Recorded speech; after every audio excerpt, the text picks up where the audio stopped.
دل میں چاہ ڈالنے والے رب نے نصیب میں بھی تو کچھ گنجائش رکھی ہوگی۔ آزمائش میں ڈالنے والے نے اس آزمائش سے نکالنے کی تعبیر بھی تو رکھی ہوگی۔ دعا کی ترکیب دینے والے نے قبولیت کی ترکیبیں بھی تو سوچ رکھی ہوں گی۔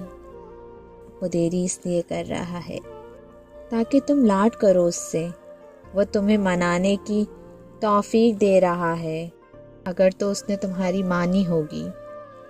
اللہ پاک کے لیے تو سب ممکن ہے، ناممکن وہ بات تمہارے لیے ہوگی۔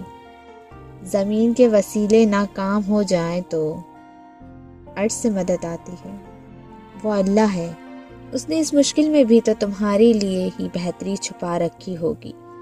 یقین رکھو ان درد بھرے لمحوں کے بعد ان کے معاوضوں کی گھڑی آئے گی، ان کے معاوضوں کی گھڑی آئے گی۔